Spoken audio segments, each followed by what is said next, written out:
Alright guys, I'm down in Warnbro today. My next appointment is actually at the Warnbro Primary School, where I'm one of the board members there. And I thought, well, I'll come down a little bit early and I'll come down to the beach to do this month's Council Meeting Agenda video.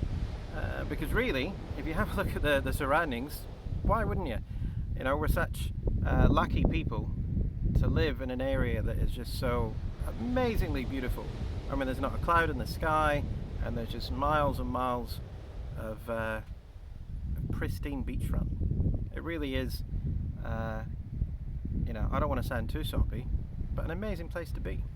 Alright, but that's enough of the soppy stuff. Let's get straight into what's on the agenda.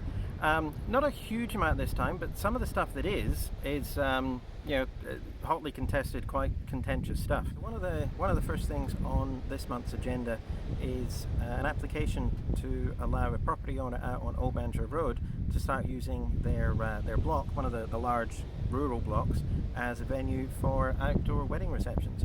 Now, one of the conditions that's been put on it is not being able to use a PA system for music and that type of thing. Basically just to allow the neighbours to maintain that sort of peaceful rural lifestyle. Now the applicant has agreed to that, so I don't see any reason why this one's going to get knocked back, and there'll be another lovely little wedding venue here in Rockingham. Alright, so the next couple of things on the agenda from planning and engineering, they tend to be sort of just administrative changes that don't really affect the day-to-day lives of you and I as residents a great deal.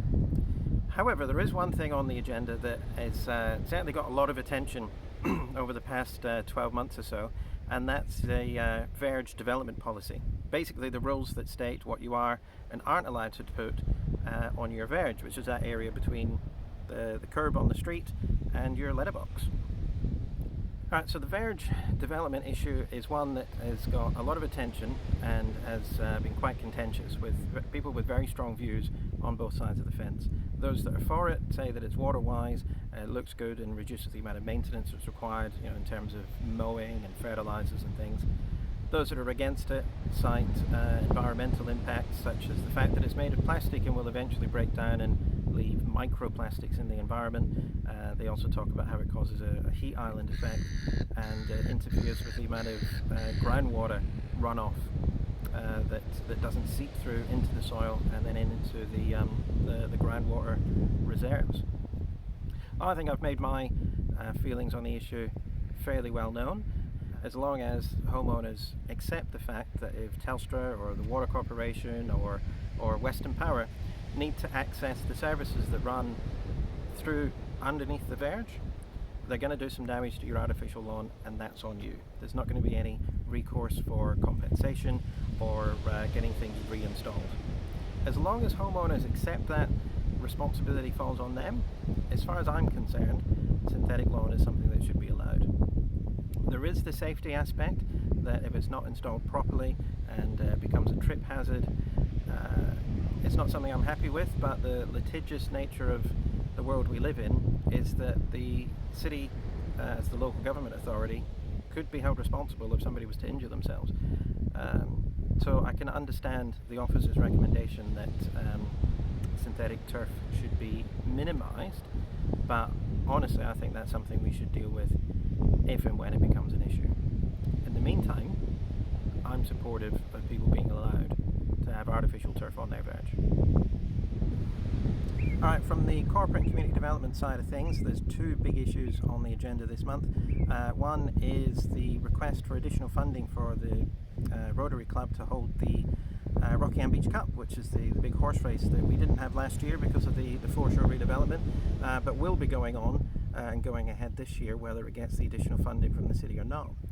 The request is for additional funding to really take it to that next level, because the Rockingham Beach Cup, at least the way I see it, this isn't a Rockingham event. It's not on the same level as, you know, the old spring festival or the local schools community fair.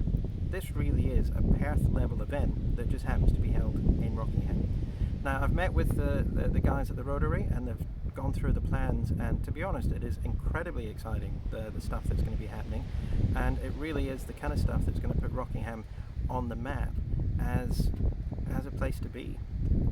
we've got the new foreshore redevelopment that will be finished in the next week, and it's these types of events that will really showcase the fantastic facilities and the fantastic environment that Rockingham's got. So I think it's definitely something that the city should be throwing as much support behind as possible. Alright, so that's a quick summary of all the major stuff that's on the council meeting agenda for this month. The council meeting starts at 6. As always, if you plan to ask a question or want to make sure you get a seat, make sure you get there a little bit early. I'd recommend sort of that 5:45, 20 to 6 type time frame. At the usual place, as always, at the council chambers on Civic Boulevard, and it's Tuesday of next week. So I hope to see you there.